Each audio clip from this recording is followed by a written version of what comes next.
오늘은 요한복음 강의 42번째 시간으로 나사로의 가정, 이런 제목으로 하나님의 말씀을 같이 나누도록 하겠습니다.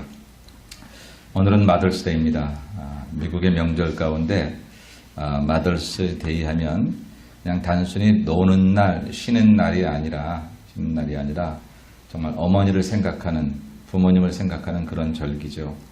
사실 메모리얼 데이라든지 또 다른 그런 절기들도 다 그 의미가 있기는 하지만 그냥 그래도 좀 노는 날, 휴가 이런 개념이 좀 많은데 이 마더스데이는 논다기보다는 다시 한번 그동안 추스리지 못했던 우리의 마음들을 다시 한번 정돈해서 우리 부모님들을 생각해보고 특별히 어머님들을 생각하는 그런 절기입니다. 마더스데이에는 전화통화가 가장 많은 그런 때라고 그러죠. 장거리 전화가 가장 많이 이제 걸리는 그런 절기가 이 마더스데이라고 합니다. 한 달 뒤에 파더스데이에도 장거리 전화가 있긴 하는데 그거하고는 비교할 수 없을 만큼 그렇게 한 서너 배 이상으로 장거리 전화가 많은 그런 때이고, 꽃이 또 발렌타인데이와 더불어서 1년 중 가장 많이 팔리는 그런 절기이기도 하고, 오늘 저녁 레스토랑은 거의 빈자리가 없을 정도로 가장 많은 식당을 찾는 그런 때가 이 마더스데이. 어머니를 조금이라도 전화로 또 이렇게 찾아뵙지 못하면 인사도 하고 꽃도 사가드리고, 그리고 또 식사라도 한 끼 어머니에게 해드리고 싶어하는 그런 마음을 담은 그런 절기가 바로 마더스데이입니다. 특별히 올해의 마더스데이는 한국의 어버이날과 겹쳤어요. 한국에는 어버이날이 날짜로 5월 8일입니다. 미국에는 마더스데이가 5월 둘째 주일이고요. 무조건 날짜에 관계없이 둘째 주일이고, 한국은 날짜로 5월 8일인데 오늘이 마침 마더스데이이기도 하고 또 어버이날이기도 합니다. 예전에는 어머니날만 지키다가 아버지들이 섭섭해할까봐 어머니하고 아버지를 합쳐서 어버이라 이렇게 해서 어버이날로 드리는 그런 절기가 바로 오늘입니다. 이미 한국은 이제 어머니날이 지났겠네요, 그죠? 예. 어쨌든 이런 절기에 다시 한번 우리가 요한복음 강해를 계속해서 진행하면서 마침 오늘은 나사로의 이야기를 읽게 됐습니다. 그래서 오늘은 마더스데이이기 때문에 나사로의 이야기를 읽으면서 나사로가 죽었다 살아났다든지 주께서 그 놀라운 능력을 통해서 역사하셨던 그런 이야기의 미닝보다는 나사로의 가정에 대해서 오늘은 좀 생각해 보려고 합니다. 다음 시간에 그를 살리신 주의 뜻이 무엇이고 이런 기적이 우리에게 의미하는 것이 무엇인지를 다음 시간에 보도록 하고, 오늘은 그의 가정, 나사로의 가정, 이 가정에 대해서 우리가 한번 생각해 보려고 하죠. 가만 생각해 보면서 이제 나사로의 가정을 보니까 이 나사로의 가정에 있는 게 있고 없는 게 있더라고요. 없는 게 있고 있는 게 있어요. 여러분 가정에는 없는 게 뭐고 있는 게 뭡니까? 다 마찬가지죠. 없는 거 없고 있는 거 있죠, 그죠? 나사로의 가정에 뭐가 없을까 생각을 해봤어요. 생각을 해보니까 나사로의 가정에 부모님 얘기가 안 나와요. 성경에 보니까 이 나사로와 마르다 마리아가 좀 3남매잖아요. 이 3남매 가정이 성경에 나오는데, 그런데 부모님 얘기가 안 나오더라고요. 어렸을 때 일찍 부모님을 여였나 잘 모르겠습니다. 근데 어쨌든 부모님 얘기가 안 나오는 것을 미루어 추측해봐서, 만일 어린 시절에 부모님을 일찍 여인 분들이라고 하면 어쩌면 마음의 상처들도 하나씩 가지고 있었을지 모르고, 그리고 또 조실부모하면서 겪게 되는 여러 가지 어려움들을 이 사람들은 겪었을지 모르겠다. 따뜻한 부모의 사랑을 언제까지 받고 자라났는지, 그런 부모의 혜택, 은혜, 사랑 이런 것이 없었던 가정이 아닌가, 이런 추측을 해봅니다. 또 나사로의 가정을 보니까 나사로나 마르다나 마리아나 결혼했다는 얘기가 없어요. 지금 분명히 성인들이고 성년들이라 그래서 다 이제 자기 가정을 꾸릴 만도 한데, 나사로도 그렇고 마르다도 마리아도 성경에 자주 언급되는 반면에 결혼했다는 얘기도 없고, 또 성경에 나오지 않더라도 다른 자료를 통해서 보더라도 그의 가정의 식구들이 결혼했다고 하는 얘기가 나오지 않습니다. 결혼 안 하면 불행한 건 물론 아니지만 그냥 당시에 다 성년이 되면 가정을 이루던 그때에 그렇게 이루지 못했다고 하면 혹 어떤 문제가 있었을까? 어떤 결핍이 있어서 그랬을까? 그리고 그것 자체가 그들에게 큰 상처나 아픔은 아닐까? 가정을 이루어 행복하게 살아가는 사람들에 비하면 혹시 그들은 자기들의 처지를 불행으로 생각할 수 있지 않을까? 그의 가정에 없는 거 있었는데 결혼한 배우자들이 없었고 물론 그래서 자식들도 없었습니다. 성경이 사람들의 이야기를 다 자세히 보도하는 건 아니지만 마르다 마리아 나사로의 얘기를 읽으면서 우리는 그들이 유복했다는 그런 증거를 찾을 수가 없어요. 형편이 좋았다든지 삶이 뭐 그랬다든지 삭개오는 좀 사람들에게 참 비난을 받았지만 재물은 많았다 뭐 그런 얘기를 우리가 알 수 있는데 이 사람들은 그런 걸 모르겠어요. 특별히 마리아가 향유옥합을 깨뜨려서 이렇게 예수님께 헌신했을 때에 그게 그의 전 재산이라 이렇게 말할 정도로 그렇게 대단히 부자가 아니었을 거라는 것을 우리는 추측할 수 있습니다. 이런 몇 가지 것들을 보면 보통 가정에 있어야 할 것들이 많이 없어요. 그리고 그 있어야 할 것들이 뭐냐면 사실은 우리가 행복이라고 부르는 그런 조건들이거든요. 근데 그런 조건들이 없어서 조건으로만 보면 나사로, 마르다, 마리아 불행한 사람, 행복하지 못한 사람, 우리 이렇게 결론을 짓고 싶습니다. 그러나 저와 여러분이 성경을 읽으면서 나사로 얘기나 마르다 마리아를 얘기를 읽을 때마다 우울한 구색이 없어요. 그들의 얘기를 읽을 때마다 그들의 가정이 불행하다는 증거를 찾을 수가 없어요. 오히려 예수님과 연결돼서 참 얘기가 많이 나와요. 예수님이 이 집을 사랑했다고 성경은 얘기하고 있고 그리고 이 집에 개인적으로 이렇게 가신 것만도 3번씩이나 기록이 나와요. 복음서에 예수님께서 어느 한 집을 몇 번씩 이렇게 찾아가셨다는 얘기가 없거든요. 그렇게 예수님의 어떤 사적인 얘기를 많이 다루지 않는 것이었으니까 복음서가. 그런데 유독 이 집에는 여러 번 찾아가신 얘기가 나올 정도로. 그래서 조건으로 보면 참 행복하지 않은 것 같고 별로 행복의 조건이 없어 보이는데 그런데 그 없는 것 때문에 불행한 사람들이 아니었다라고 하는 거죠. 이게 없었어요. 부모님도 배우자도 자식도 그리고 물질도 그렇게 풍족하지 않았던 집안. 그게 바로 나사로 그리고 마르다 마리아였다라고 하는 거죠. 여러분 집에는 뭐가 없습니까? 여러분 집에. 이미 나서 열심히 살았는데 돈이 없네 우리 집에는. 우리 집에는 뭐가 없네. 혹시 그것 때문에 불행하다고 생각하며 살진 않으셨습니까? 여러분은 지금 여러분이 불행하다고 생각하십니까? 아니면 행복하다고 생각하십니까? 만일 불행하다고 생각하시면 무엇 때문에 불행하다고 생각하십니까? 분명히 있을 거예요. 그게 없어서. 내가 출세했어야 되는데 내가 박사학위를 땄어야 되는데 내가 공부를 거기까지 했어야 되는데 그걸 못해서 내가 지금 불행한 것 같아요.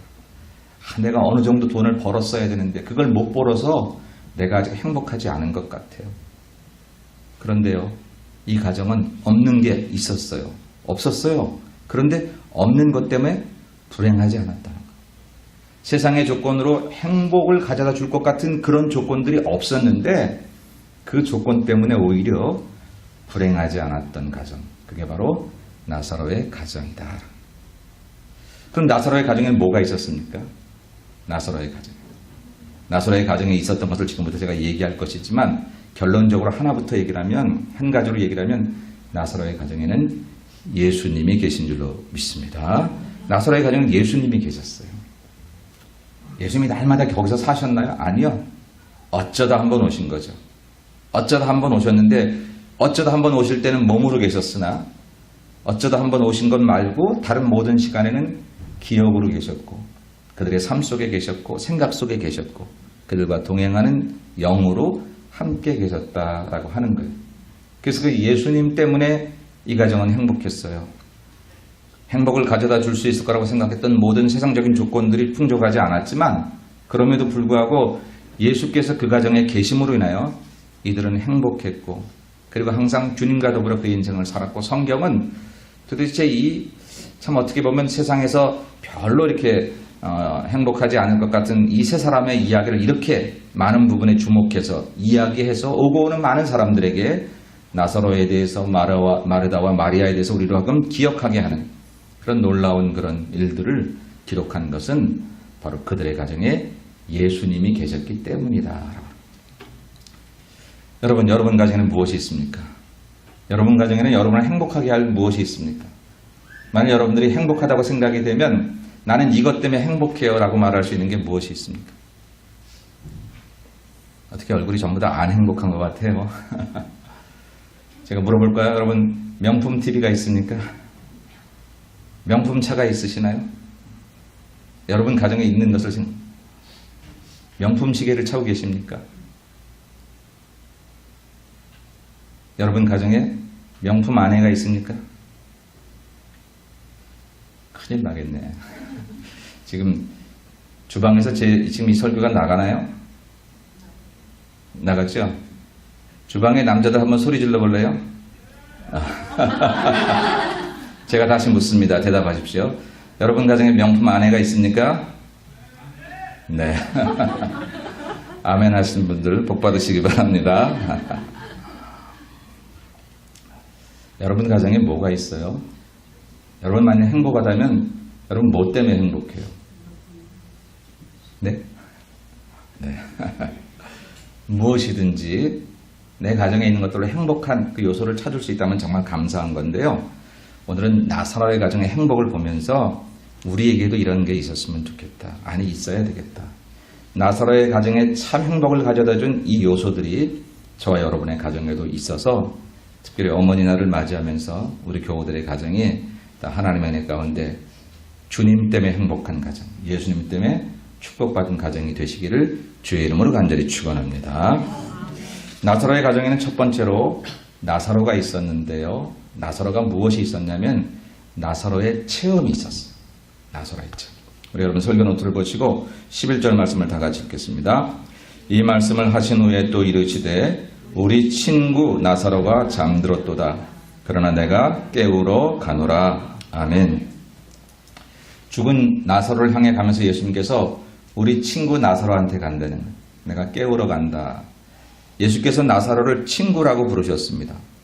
여러분 친구가 그냥 친구인가요? 오래된 관계가 있는 거지요. 꼭 기한이 오래돼야만 되는 건 아니지만 어쨌든 밀접한 아주 친밀한 그런 관계가 형성돼야 친구라고 하는 것입니다. 여러분이 친구가 있으시지요? 오랫동안 잊고 지냈던 친구도 한번 전화통화하면 중학교 친구를 만나면 중학교 시절이 생각나고 고등학교 친구하고 통화하면 고등학교 시절이 쭉 기억이 나잖아요. 제가 가끔 옛날 교회 제가 젊었을 때 청년 때 다녔던 그런 교회 그런 친구를 이렇게 통화하면요 그때 청년 시절이 생각이 나요. 얼마 전에 미주 연회 때문에 제가 가르친 제자 목사가 이제 감리교연회 본부에 들어가 있는데 미주 연회 때문에 왔어요. 그랬다가 이제 지난 주간에 저한테 들려서 갔는데 따져보니까 저하고 5살 뿐이 차이가 안 나. 근데 제가 이제 신학교 막 들어가가지고 3학년 때 그 친구가 고등학교 1학년이었어요. 그러니까 선생님인데 평생 선생님으로 저를 생각하고 스승의 날이면 연락하고 뭐 그런 친구가 있어요. 근데 그 친구를 만나면서 잊었던 것들이 막 생각이 나더라고요. 그때 내가 정말 젊은 그런 신학생으로서 그 교회 가서 그 아이들과 더불어서 막 기도하고 말씀 보고 같이 지냈던 이야기들을 즐겁게 나누면서 하루를 보냈던 적이 있습니다. 친구는 그냥 되는 게 아니라 깊은 관계가 있는 거예요. 지금 나사로는 예수님과 깊은 관계가 있었다는 거예요. 그 얘기를 좀 더 종교적인 용어로 얘기하면 체험이 있었다는 거예요. 예수님에 대한 체험, 하나님에 대한 체험이 나사로에게 있었다고 하는 거예요. 이게 있었던 가정이기 때문에 그의 가정은 세상에서 행복하게 해줄 것 같은 조건이 없었어도 불행하지 않았고 오히려 더 행복할 수 있었다라고 하는 것입니다. 물론 그것뿐입니까? 자기가 죽었는데 죽은 자기를 살려주신 그리스도니까 뭐 이루 말할 수도 없지요. 12장 요한복음 12장에 들어가 보면 예수께서 오셔서 잔치를 베풀어요. 나사로의 가정에서. 근데 뭐라고 얘기냐면 이 집은 예수께서 죽었던 사람을 살렸던 나사로가 있는 집이라 이렇게 소개하는 거예요. 그러니까 아마 모르긴 몰라도요. 이제 그 동네에서 소문났어요. 죽었다가 살아난 예수께서 다시 살리신 나사로. 아마 나사로의 이름 앞에는 늘 그런 형용사가 그런 수식어가 붙었던 것 같습니다. 나사로는 체험이 있었어요. 예수 그리스도를 만난 체험. 들어서 한 얘기가 아니라 내가 경험한 그 체험이 있었다. 그게 간증이 됐고요. 그게 확신이 되었다라고 하는 것입니다. 나사로의 가정이 왜 행복하고 아름답고 복된 가정이 되었느냐면 예수님 이야기가 그 가정에 선명했다라고 하는 거죠. 저와 여러분의 가정에는 어떻습니까? 물론 우리는 교회를 나오는 사람들입니다. 다 우리가 예수님에 대한 체험이 있다고 생각을 하지만 그 체험이 여러분 가정에도 살아 있습니까? 아니 내가 교회를 오면 예수님 교회에 계시니까 내가 교회 가면 내가 집을 나서서 드라이브를 하면서 교회 오는 순간 내 모습이 살살 변해서 탈바꿈 되듯이 변해서 교인의 모습으로 교회 문 앞에 오면 이제 만들어져서 그래도 교회 오면 정숙하게 예배도 드리고 성도답게 언행심사가 주종이 되고 생각에도 예수님 생각도 하고 찬양하면서 은혜 받고 기도하면서 은혜 받고 말씀 듣고 은혜 받고 그렇게 되는데 다시 이제 교회를 나서는 순간 자연인으로 돌아가서 집에서는 예수님 얘기는 찾아볼 수 없고 부모와 자식이 하나님에 관한 얘기를 나눌 기회가 없고 아내와 남편이 한 번도 예수님 때문에 서로 그 은혜를 나누는 그런 은혜가 없다면 과연 이거는 나사로의 가정과는 너무 차이가 있는 거다라고 하는 것이죠. 여러분께서 교회에 오셔서 하나님의 이야기를 하는 것만큼 여기서 주님께 대해 간절한 마음을 갖는 것만큼 우리들의 가정에서도 그 체험이 공유되어야 하고 나누어져야 된다라고 하는 것입니다. 여러분의 자녀가 여러분에게 묻기를 엄마의 하나님은 어떤 분이에요? 아버지의 하나님은 어떤 분인가요? 라고 묻는다면 여러분 대답할 말이 있으십니까? 선명하게, 정확하게, 확실하게, 주저하지 않고 나의 하나님은 이런 분이라고 고백할 수 있어야 된다라고 하는 것이죠. 오늘 나사로의 가정에는 이 체험이 있었어요. 이 간증거리가 있었기 때문에 그랬기 때문에 세상에 조건이 없었어도 그 예수님이 이 가정을 행복하게 하시는 거예요. 왜냐하면 예수 안에 생명이 있고 예수 안에 능력이 있고 예수 안에 모든 만물이 그 안에 있기 때문에 예수님을 가진 자는 진정 행복한 자가 되는 줄로 믿습니다. 정말 비극 중에 비극은 뭐냐면요. 하나님 안 믿는 사람들이 예수 안에 그런 게 있다는 걸 못 믿는 건 당연한 거지만 예수를 믿는 우리들이 교회를 나오고 주님을 섬기는 우리들이 예수님 안에 내 근심 걱정을 모두 다 해결할 수 있는 능력이 있고 은혜가 있고 풍성함이 있다는 사실을 믿지 못하고 교회 왔을 때는 나름대로 종교적인 모습을 갖기는 하는데 돌아서면서부터 내 집에 들어가면 근심 걱정 염려로 그냥 가득 차서 살아가는 것 이거야말로 가장 큰 비극이다라고 하는 것입니다. 주님은 교회에도 계시지만 여러분의 가정에도 여러분과 동행하시는 줄로 믿습니다. 그 주님께 알아요. 그 주님과 함께 동행하는 기쁨을 우리가 알아야 되잖아요. 여러분 가끔 이 아이들 말입니다. 우리 교회 아이들이 가끔씩 뭐 저나 또 여러분에게도 누구네 집에 가자 하기도 하고 자기 집에 오라 하기도 합니다. 희한하게 선생님이 오라고 하더니 뭐 또 이렇게 목사님 자기네 집에 오라고 하는 그 같이 가면 괜히 좋아해요. 여러분은 매일같이 교회 왔다 돌아가면서 예수님과 같이 그렇게 기쁘게 돌아가십니까? 내가 그렇게 교회 왔다 가지 않아도 내 집에 먼저 계시는 주님이시긴 하지만 교회 왔다 가면서 그 주님과 동행하는 기쁨으로 여러분 그렇게 가시느냐. 내 집에 예수님에 대한 체험이 있고 간증이 있고 이야기가 있고 대대로 내려오는 예수님에 대한 그런 살아있는 히스토리가 과연 있느냐라고 하는 나사로의 가정에는 그것이 있었다라고 하는 것이죠. 이제 우리들은 우리의 가정에 그러한 것들을 만들어야겠습니다. 남의 이야기 아니고요. 들은 이야기 말고요. 내 이야기, 내 가슴 깊이 나오는 얘기. 여러분 가정에만 독특하게 주님과의 관계 때문에 맺어진 이야기.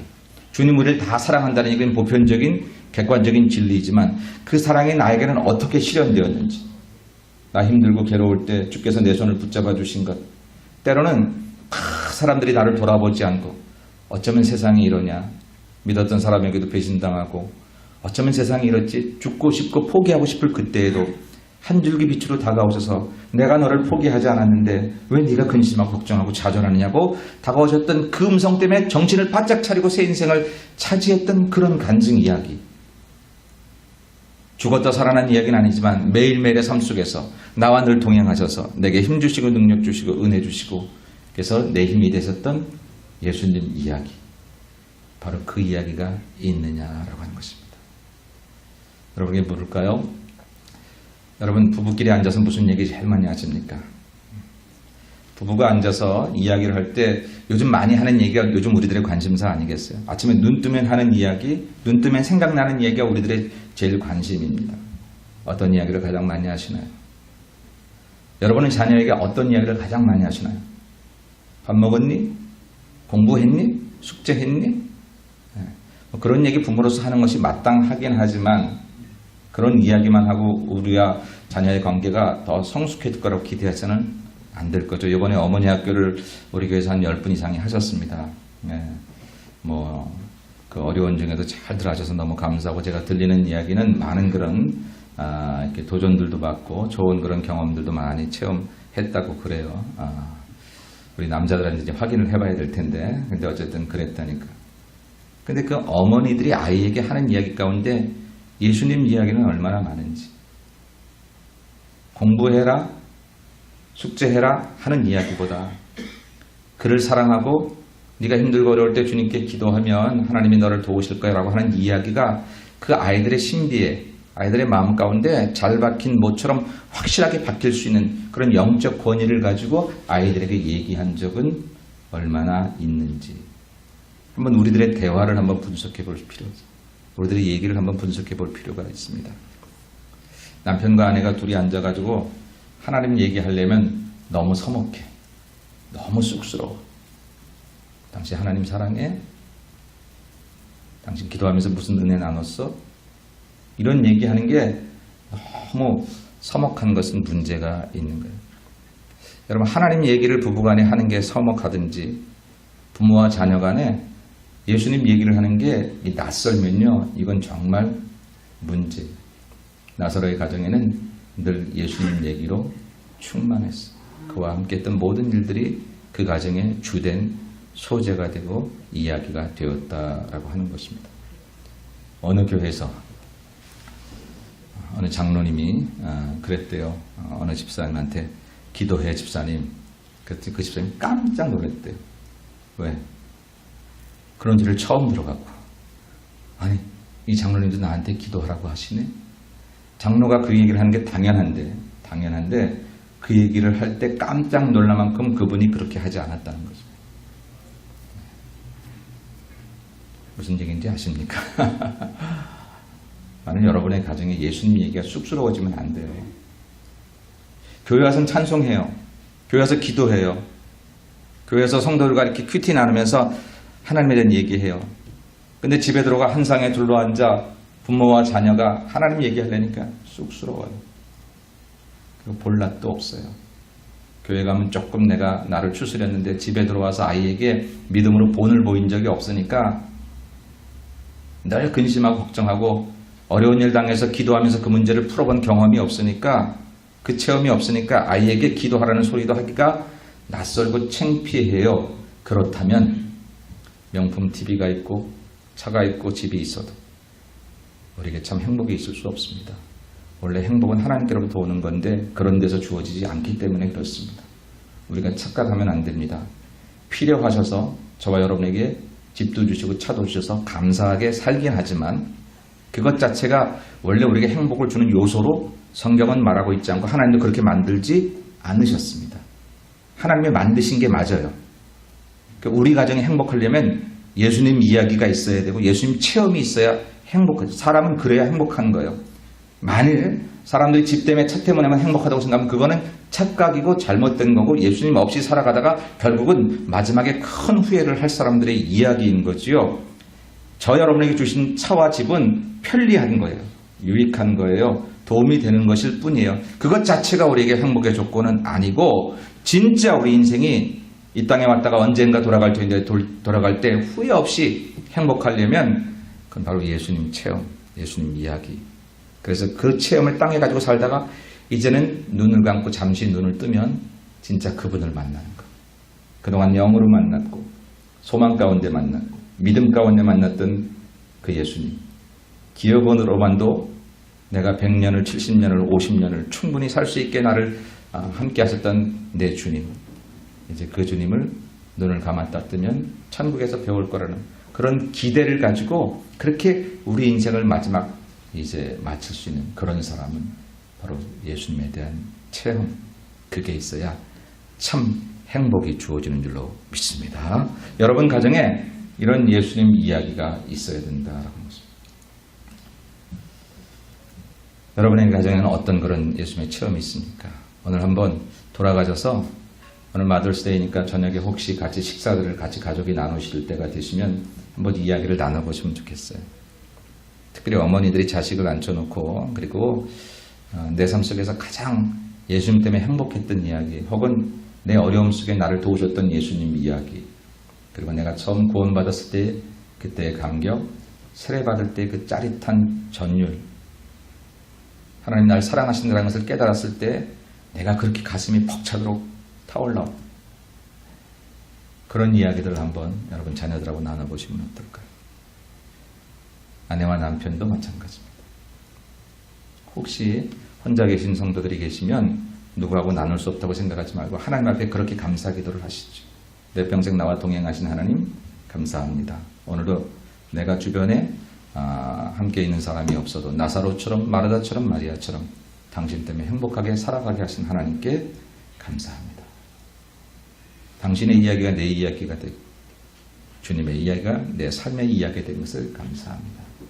이 체험, 이것이 나사로의 가정에 있어서 행복했던 것처럼 오늘 예수말 모든 성도들의 가정에 이런 예수님의 체험, 예수님의 이야기가 넘쳐나시기를 주의 이름으로 간절히 축원합니다. 두 번째 이 나사로의 가정에 있었던 것은 마르다 이야기입니다. 마르다는 섬김으로 우리에게 나타나 있습니다. 나사로의 가정에는 나사로의 체험이 있었고 두 번째는 마르다의 섬김이 있었다라는 거죠. 19절로 20절 말씀을 같이 보겠습니다. 많은 유대인이 마르다와 마리아에게 그 오라비의 일로 위문하러 왔더니 마르다는 예수께서 오셨다는 말을 듣고 곧 나가 맞이하되 마리아는 집에 앉았더라. 아멘. 이 마르다는 섬김의 사람으로 성경이 많이 묘사하고 있습니다. 봉사하고 섬기는 것을 참 좋아해요. 오늘 본문에도 보니까 예수님 오셨다는 소리를 듣고 먼저 버선발로 막 뛰어나갔어요. 그리고 우리가 아는 대로 다른 본문에서도 보면 늘 예수님을 대접하려고 하고 그랬던 모습으로 우리는 볼 수 있습니다. 주님을 섬기는 것을 참 즐거워했던 사람, 주님을 섬기는 것을 기쁨으로 알았던 사람, 이 사람이 마르다입니다. 물론 우리는 우리에게 잘 알려진 사건 가운데 마르다와 마리아가 함께 예수님 오셨을 때에 마르다는 저녁 준비를 식사 준비를 막 하고 있고 마리아는 예수님 발 앞에 앉아서 있는 것을 보고 마르다가 선생님 내 동생을 좀 나랑 같이 이 일을 좀 돕게 해달라고 이야기했을 때 예수께서 마르다야 마리아는 참 좋은 편을 택했다 이렇게 말씀하신 사건 때문에 마치 마르다는 주님에 대한 사랑이나 헌신이나 예배 없이 그냥 일만 했던 사람으로 이렇게 오해할 수 있습니다. 근데 그렇지는 않습니다. 예수께서 마르다가 봉사하고 섬겼던 것을 책망하지 않았습니다. 그 본문에서도 그것 자체를 책망하시는 게 아니라 자기의 일을 잘 감당하고 다른 사람이 하지 않는다고 해도 그것에 대해서 전혀 관계없이 내 하는 일이 기뻐야 되는데 그날만큼은 마리아가 같이 자기 일을 해주지 않는 것에 대해서 이제 투정을 부렸던 것이지요. 남이 택한 그 편에 대해서 뭐라 하지 말고 내가 하고 있는 봉사에 대해서 누가 하든 안 하든 관계없이 너는 기쁜 마음으로 하는 것이 바른 것이다 라는 것을 가르쳐 주려는 섬김의 태도에 대한 지적이었지 섬김 자체가 헌신보다 약하다든지 나쁘다든지 그런 의미는 아니었다는 거예요. 분명히 예수님은 그런 말씀을 하시고 마르다가 지은 그런 밥을 맛있게 잡수셨을 거예요. 그리고 마르다도 그렇게 들어서 만약 그것이 책망이고 섬김 자체를 비하한 것이라고 하면 손을 터고 기분 나쁠 수 있어요. 주님 위해서 열심히 했는데 알아주지도 않으시고 일도 안 한 마리아는 이뻐하시고 일하고 있는 나는 뭐라고 하시면 얼마나 기분이 나쁠 수 있겠어요. 그래서 그 다음부터는 예수님 오시면 나는 절대 밥 안 해. 나도 예수님 그냥 발이 앞에 앉아갖고 말씀만 들을 거야. 그러지 않았다는 거죠. 하던 일을 계속했어. 그것이 자기에게 주어진 사명인 줄 알고 이 여인은 계속해서 이 마르다의 섬김을 통해서 나사로의 가정은 행복했고 예수님도 그 섬김을 통해서 대접을 받기도 하셨고 치하시기도 하셨다라고 하는 것이지요. 마르다의 섬김은 가정을 살리는 참 아름다운 동생을 알뜰히 섬기고 또 오라비를 잘 섬겼던 것이고 예수님 오시면 늘 사람들께 대접했던 사람입니다. 그 본문 말고는 마르다가 뭐 예배를 싫어한다든지 주님께 헌신하지 그렇게 나와 있지를 않다라고 하는 것이지요. 오늘 나사로의 가정에는 예수님에 대한 섬김이 있었어요. 예수님에 대한 봉사가 있었습니다. 여러분 요즘에 한국에는 뭐 재능 기부, 봉사 그래가지고 부모들이요 자녀들 데리고 일부러 안 믿는 사람들이도 세상에 나가서 뭐 고아원에 가서 봉사를 한다든지 자녀에게 그것을 가르쳐 주려고 봉사하는 삶이 뭔지 기부하는 삶이 뭔지 그렇게 많이들 하고 있어요. 안 믿는 사람도 그러고 있어요. 더욱이 우리 예수 믿는 사람은 온 가족이 둘러앉아 온 가족이 함께 하나님을 섬기고 교회를 섬기고 이웃을 섬기고 어려운 자를 섬기는 그런 자리에 늘 동참한 그런 지혜로움이 필요합니다. 그럴 때 그 가정이 행복하다는 거죠. 여러분 자녀를 어떤 사람으로 키우기 원하십니까? 남을 섬길 수 있는 사람으로 키우는 게 자녀를 가장 잘 키우는 거예요. 그것이 성경적으로도 맞고 세상적으로도 그렇습니다. 사람이 남을 섬길 수 있고 남을 봉사할 수 있는 사람으로 키우는 게 그 사람을 가장 사람답게 키우는 길이다라고 하는 것이죠. 오늘 마르다의 섬김이 나사로의 가정에 있었던 것처럼 저와 여러분의 가정에 이런 섬김이 있습니까? 남편들은 아내를 섬기십니까? 아내들은 남편을 섬기십니까? 불행한 까닭은 나보다 저 사람이 못하고 저 사람이 나에게 못해준 것을 그렇게 많이 생각이 드니까 불행한 거예요. 행복한 까닭은 어떻게 나 같은 사람이 저런 여자를 만나서 이렇게 살고 있는지, 어떻게 나 같은 여자가 저런 남자를 만나서 살고 있는지 생각하면 행복한 거예요. 조건은 똑같은데 내가 섬기는 사람이 되면 행복해지는 건데 섬김을 받으려고 하면 사람의 구조가 아무리 많이 섬김을 받아도 늘 더 받고 싶은 거지요. 행복해질 수가 없다는 것입니다. 오늘 어머니 날을 맞이해서 나는 섬기는 남편, 섬기는 아내들이 됐으면 좋겠어요. 자녀들에 대해서도 내 자녀라고 함부로 하지 말고 그 자녀를 주님 섬기듯이 섬겼으면 좋겠습니다. 오냐 하라는 소리가 절대 아니고요. 내 마음대로 키우지 말라는 거예요. 내 자식이라고 내가 화날 때 내가 함부로 화내고 내가 하고 싶은 대로 키우려고 하지 말고 정말 내 자식을 섬긴다는 것은 예수님 섬기듯이 섬기라고 하는 것이니까 그를 향하신 하나님의 뜻을 깨닫고 그 아이를 위해서 하나님께서 원하시는 것이 무엇인지 그 길로 가기 위해서 때로는 섬기기도 하고 희생하기도 하지만 때로는 채찍을 들고 초달하는 이제 그런 모습도 보여줘야 한다라고 하는 것이죠. 그런 가정이 되면서 가정 자체가 남을 섬기는 그런 자리에들 많이 오셨으면 좋겠습니다. 여러분이 아이들을 데리고 가면서 너 오늘 거기 가든 너 꼼짝하지 마. 모른 척해. 힘든 일 하지 마. 어려운 일 하지 마. 그게 아니라 네가 제일 어려운 일 해. 네가 제일 힘든 일 해. 그러면 그 아이가 제일 힘들어지는 게 아니라 사실은 그 아이를 하나님 축복하시고 그 아이가 그 힘든 일을 통해서 자기 삶에 더 놀라운 일을 경험해서 정말 아이를 잘 자기 인생을 잘 만들어가게 되는 것이거든요. 섬김의 자리가 오늘 나사로의 집에는 있었습니다. 그리고 그것이 그 가정을 진짜로 행복하게 만들었다라고 하는 것이죠. 저와 여러분의 가정과 또 우리 교회도 이런 섬김의 자리가 있어야 되겠어요. 사랑하는 여러분, 우리가 가끔 교회를 하다 보면 그럴 때 있잖아요. 나만 하는 것 같잖아요. 내 눈에는 나만 하는 것처럼 보일 때가 많아요. 내 하는 건 나도 크게 보이고 근데 남이 하는 게 안 보여. 김 집사가 안 보이네.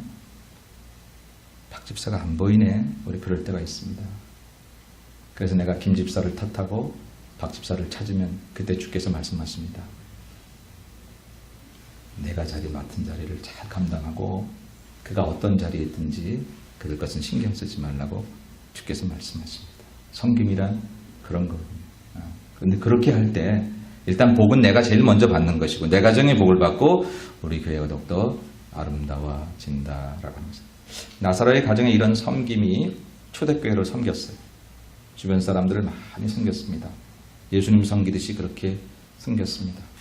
저는 어릴 때부터 교회 생활을 해오면서 교회 장로님 가정, 권사님 가정 그런 가정들이 자기의 집을 오픈해서 사람들을 섬긴다든지 그냥 회사에서 뭐 사장님, 회장님 되신 그런 분들이 교회 와서 마당 쓸고 그냥 옛날에는 주차가 그렇게 심각하지 않았지만 최근에 한국에서는 교회 장로님 이렇게 그렇게 되려면 이 주차 안내부터 하지 않는 이건 한국 교회 마치 유행처럼 번져 회사 나가서 사장님, 회장님 하던 분들이 주차하면서 머리를 고개를 90도 숙이고 일부러 하는 사람도 있을런지 모르지만 그런 것을 통해서 참 섬김이 뭔지를 깨닫게 되고 그렇게 할 때 정말 누가 행복해지느냐 섬김을 받는 사람도 기분 좋겠지만 섬기는 내가 먼저 행복해진다라고 하는 것이죠.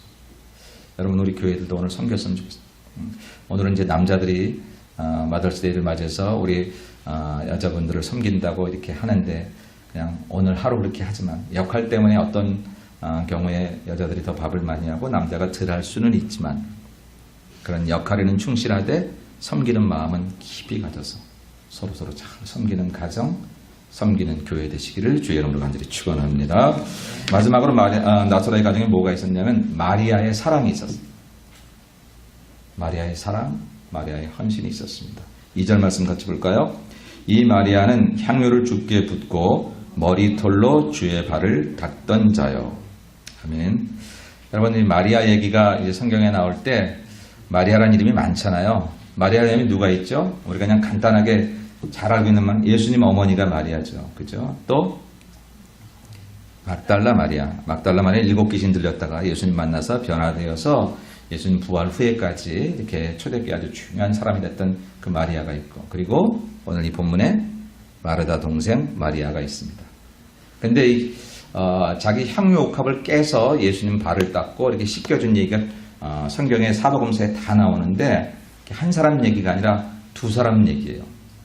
하나는 막달라 마리아가 그런 일을 했고 또 하나는 오늘 본문에 마르다의 동생 마리아가 그 일을 했습니다. 막달라 마리아는 사실 누가복음에 한 번만 나오고 마리아가 한 얘기가 사실 마태, 마가 그리고 요한복음에 나옵니다. 근데 이제 우리가 찬송가에 예수께 향해 본 막달라 마리아 본받아서 우리들 이렇게 헌신하자 그런 찬송가가 있어서 대부분 이제 이런 사건을 얘기할 때 막달라 마리아가 그랬다 이렇게 생각하기 쉬운데 막달라 마리아도 향유를 부은 사건이 있고요. 오늘 마르다의 동생 마리아도 향유를 부은 사건이 있다. 이렇게 두 가지 사건이 있다는 것을 기억하시면 좋겠습니다. 근데 이 마리아를 소개할 때 이 마리아는 향유를 주께 붓고 머리털로 주의 발을 닦던 자라라고. 이게 뭐라는 거예요? 이게 이제 세상적인 가치도 보면 첫째 상식적이지 않습니다. 둘째 낭비입니다. 이런 일이에요. 근데 성경은 그것을 아름답게 보도하고 있어요. 아름답게 보도. 왜? 그것은 마리아가 예수님에 대한 사랑 때문에 행한 일이기 때문에 그렇습니다. 때로 사랑은 상식적이지 않습니다. 상식적이죠. 사랑은 상식을 넘어섭니다. 상식적으로 말하면 그 남자하고 결혼하면 난 쪽박차 못 살아. 그런데 사랑에 눈이 뒤집힌 여자는 아니요. 살 수 있어요. 그런 상식이 필요 없어요. 사랑을 넘어서는 거죠. 상식을 넘어서는 거죠. 그 사랑. 오늘 이 여인이 이 향유를 부은 것은 상식적이지 않습니다. 잘 팔아가지고 사실 예수님 선교 자금을 대든지 가난한 사람 돕든지 그게 세상의 상식이었지만 그 사랑은 넘쳐오르는 사랑을 어떻게 표현할 길이 없었어요. 표현할 길이 없어요. 네, 그러한 모습으로 표현했을 때 주님은 그 사랑을 알아주셨다는 거죠. 낭비입니다. 세상적인 것으로 볼 때는 그냥 없어져 버렸잖아요. 네, 돈으로 환산하면 많은 돈이 그냥 없어져 버린 거예요. 그런데 주님은 그것을 거룩한 낭비로 생각하셨습니다. 낭비라고 생각하지 않았어요. 그 여인이 훗날에 돈을 더 많이 벌거나 또 이런 향유를 벌었으면 아마 계속해서 그 향유로 발을 씻겼을지 않을 거예요. 오히려 이런 사랑을 표현한 다음에 주께서 그 여인에게 더 다른 그런 물질의 축복을 주시면 그건 이제 그때는 주님에 대한 사랑을 표현했듯이 세상 사람에게로 그 사랑이 이제 갔을 거예요. 근데 어떤 이들은 주님에 대한 사랑은 표현한 적도 없으면서 세상 사람에게 내가 조금 베푸는 것을 마치 굉장히 훌륭한 믿음인 양 그렇게 생각하시는 분들이 있을 때가 있어요. 누구 어려운 사람을 도왔다. 정말 좋은 일입니다. 근데 하나님께 내가 해야 할 도리를 행하지 않고 내가 누구를 도운 것은 세상에서도 얼마든지 할 수 있는 일이에요.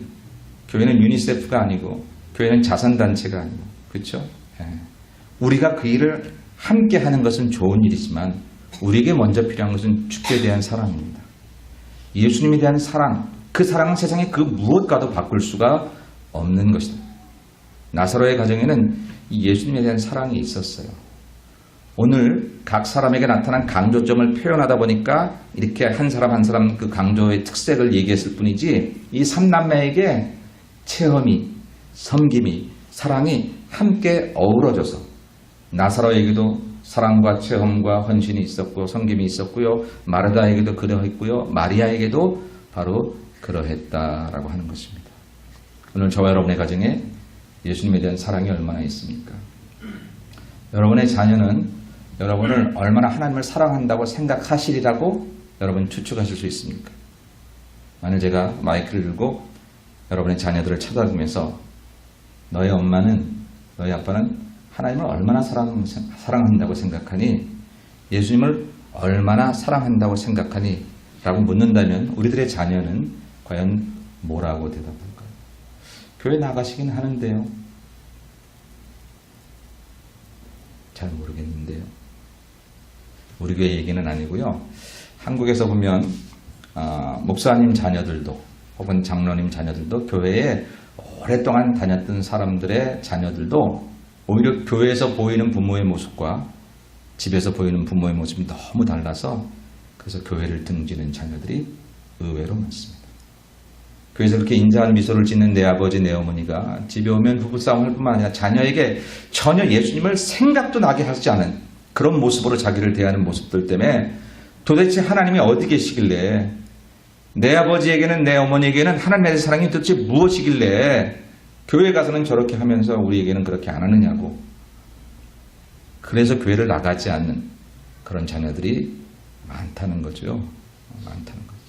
오늘 나사로의 가정에는 예수님에 대한 사랑이 있었어요. 계산 왜 못했겠습니까? 상식이 없었나요? 그런 사람들은 아니었지만 그 사랑이 상식을 넘어서고 낭비가 아니라고 생각하고 하늘의 셈으로 계산하니까 이건 세상의 셈으로 계산할 수 그것이 300데나리온이 됐든 200데나리온이 됐든 그것을 가지고 사람을 돕는 것보다 지금은 내가 예수님에 대한 사랑을 표현하는 길이 나를 살리는 길이요 주님에 대해서 내가 할 수 있는 최선의 길이었어요. 그렇게 할 때 아마 주께서는 그것을 가지고 계산해서 할 수 있는 일보다 더 큰 일을 마리아에게 맡기시고 그렇게 사용하셨을 것이다 라고 하는 것이죠. 제가 한국에서는 참 신방을 많이 했습니다. 미국은 특성상 낮에 집에 가야 신방 받을 분도 없고 그럴 경우가 많지만 한국에는 이제 낮에 신방 받으실 분들이 많았어요. 거의 매일같이 매일 하루에 7, 8집은 보통 했습니다. 근데 어느 집에 들어가면 참 따뜻해요. 웬일인지. 이유를 모르겠습니다만 따뜻해요. 어느 집에 들어가면 참 안 따뜻해요. 차가워요. 이상해요. 왜 그럴까? 가끔 이런 소개도 들어요. 목사님, 이번에 새로 들여온 오디오예요. 음향이 기가 막힙니다. 어머니들은 빵빵 울리면 대단하다. 목사님 이거 이번에 새로 들여오는 가구예요. 좋네요. 근데 예수님 얘기를 들어본 적이 없어요. 그 가정에서. 예수님에 대한 사랑을 조금도 볼 수 없어요. 그런 가정은 이상해요. 그 좋은 가구에도 불구하고 냉랭한 것 같아요. 냉랭한 것 같아요. 제가 한국에서 이렇게 정말 단칸 지하방, 여러분 여기는 지하가 별로 없지만 한국의 그 다세대 주택의 밑으로 내려가는 지하들이 있어요. 내려가면서부터 공기가 달라지고 답답하고 그리고 사과 박스 놓고 노점상을 하면서 하루하루 살아가는 한 집사님의 가정을 그 단칸반 지하방으로 내려가가지고 신방했던 적이 있어요. 얼마나 따뜻한지요. 지하로 내려가면서 이런 데도 있구나. 목사인 내가 막 부끄럽더라고요. 우리 성도가 이렇게 어렵게 사는데. 근데 그 어렵게 살고 불쌍히 여기고 나는 동정심을 최대한 발휘해서 그 사람을 위로해주고 싶은 바로 그런 마음이 들면서 몇 계단을 내려갔는데 그 집에 있는 그 집사님과 아이들의 모습은 천국이었어요. 조건이 우리에게 때를 따라 필요하기도 하지만 결코 행복은 거기에 있는 게 아니더라고요. 근데 그 가정에는 예수님 이야기가 많았어요. 목사님, 내가 이렇게 노점상으로 때로 이렇게 하지만 이것도 감사해요. 하나님이 나에게 건강 주셔서 이렇게 살게 하신 것도 감사하고 이런 와중에도 우리 아이들이 밝게 자란 것 감사하고 도대체 뭐가 감사한 건지 상식적이지 않아요. 세상 조건으로 보면 땅을 치고 부모를 원망해도 되고 사람들을 원망해도 괜찮은 그럴 만한 조건인데요. 거기 예수님에 대한 사랑이 있더라고요. 그 예수님에 대한 사랑이 있으니까 그 얼굴이 그 깜깜한 지하에서도 해처럼 빛나는 얼굴로 보여지는 그런 가정을 신방할 때 오히려 제가 은혜를 받아요. 여러분의 가정에는 어떻습니까? 누군가 여러분의 가정에 찾아오면 여러분은 무엇을 자랑하시렵니까? 좋은 냉장고, 좋은 텔레비전, 감사하지요. 근데 그것 말고 우리가 더 신나서 이야기해야 될 것도 있지 않겠습니까? 우리 가정에서 저절로 그냥 내가 입만 열면 그 사람이 너 예수님이 그렇게 좋아? 하나님이 그렇게 좋아? 좀 그렇게 생각할 수 있는 우리들의 모습이 있어야 되지 않을까요? 사랑하는 사람들의 특징은 그렇습니다. 연애하는 사람들의 특징은 입만 열면 얘기하려는 거예요. 누가 물어보지 않아도 자꾸 얘기하려는 거예요. 여러분 제가 이번에 저희 아이 때문에 한국에 갔다가 시간이 없는데 하루 이제 우리 신학교 동기들 30년도 더 됐죠. 이제 같이 신학을 나오고 지금 다 이제 한국에 목회하고 있는 그런 목사님 친구들을 이제 만났어요. 만났더니 이제 다 스마트폰이 있어서 거기다 다 자기 자식들 사진들을 다 두고 댕기더라고요. 야 우리 아들이야, 우리 딸이야. 저는 어떻게 얘기해요? 저는 우리 손자야 이러고 이제 제일 늙은 티를 냈습니다. 근데 물어보지도 않는데 보여주고 싶고 자랑하고 싶고 그랬습니다. 제가 어제 생일이었는데 우리 며느리가 미역국을 끓여줬습니다. 자랑하고 싶더라고요. 자랑하고 싶었어요. 그거를 그래서 사진을 찍어뒀어요. 근데 저는 페이스북 같은 거 안 하니까 올리질 않았습니다만 자랑하고 싶더라고요. 여러분 예수님 자랑하고 싶지 않을까요?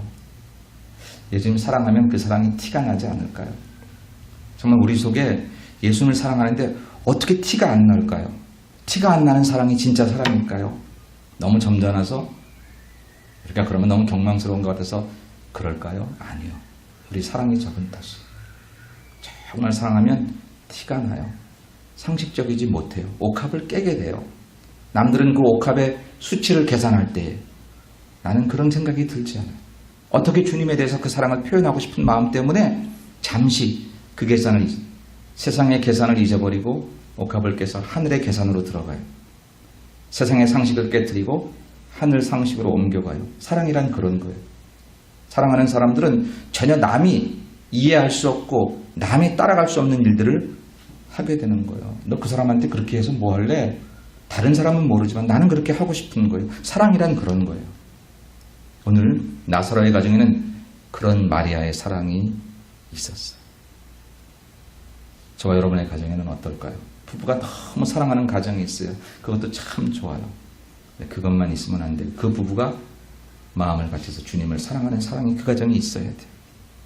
부모와 자녀가 사랑하는 가정 좋습니다만 부모와 자녀가 너무 사랑하는데 예수 사랑하는 데는 부족해요. 오히려 너무 자녀를 사랑하다가 예수님 믿는 걸 바로 가르치지도 못해요. 피곤한데 내 아이가 참 그건 안 되는 거잖아요. 그 사랑을 가지고 여러분이 살아갈 때 가정도 행복해지고 그런 가정이 있는 교회가 참다운 교회가 되고 그런 교회가 있을 때 세상이 밝아지게 될 것입니다. 오늘 나사로의 가정에는 그 동네에 소문났어요. 이제 12장에 보니까 잔치를 베풀었어요. 그 잔치를 베풀 때 이는 죽었던 자가 살아났던 나사로의 집에서 베푸는 잔치라 그렇게 이제 광고가 됐어요. 이렇게 많은 사람들이 찾아오게 되고 저와 여러분의 가정에는 다른 건 몰라도 집 크게 샀다고 잔치하는 거,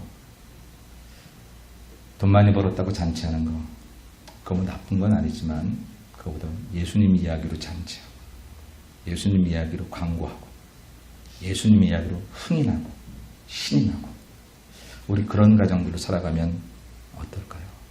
저와 여러분의 기쁨의 많은 부분들이 경험하셨지만 세상 것들로 얻을 때도 있지만 지나가더라고요. 아무리 좋은 것도 그렇게 오래가지 못해요. 그리고 그것이 내게 영원하지도 않아요. 오직 주님과의 관계를 통해서 얻는 신앙의 힘만이 내 평생 올바른 기쁨이 되고 행복이 되는 것이다. 이제 우리들은 언젠가 주님 부르시면 다 가야 될 인생들이죠. 우리들의 가정도 마찬가지입니다. 여러분 남편과 아내가 70억 분의 1로 만났어요. 어머니 날을 맞이해서 정말 감사하세요. 70억 분의 1이에요. 확률이. 내 남자가 내 여자가 70억 명을 제치고 나에게 온 거예요. 감사하십시다.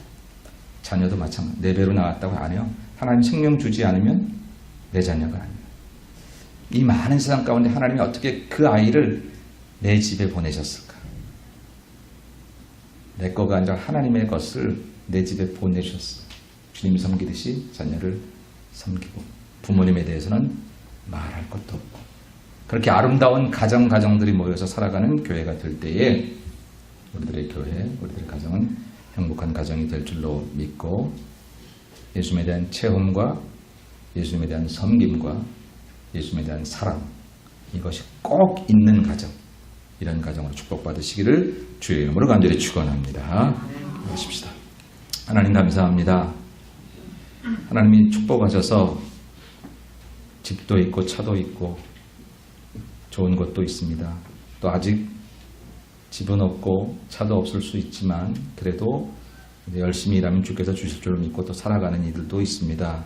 그런데 주님 그것이 우리에게 참 행복의 조건이 아닌 것을 이 아침에 다시 한번 깨달으며 예수님만이 우리에게 참 행복의 조건인 것을 믿고 우리 가정에 정말 예수님 모시고 살아가는 가정이 되기를 소원합니다. 비옵나니 나사로의 가정처럼 우리 교우들의 가정에 주님에 대한 체험, 간증, 주님에 대한 이야기를 꽃을 피우고 날밤을 세워도 하나님 정말로 세울 수 있는 그런 가정이 되게 도와주시옵시고 예수님에 대한 섬김으로 사람을 섬기고 예수님에 대한 사랑으로 세상을 사랑할 수 있는 그런 귀한 가정들이 다 될 수 있도록 주여 은혜를 베풀어 주옵소서. 그래서 임마누엘의 복된 가정으로 날마다 주님을 찬양하는 우리 예수마을의 모든 식구들이 될 수 있도록 도와주시옵기를 바라옵고 거룩하신 예수님의 이름으로 간절히 기도 올리옵나이다. 아멘.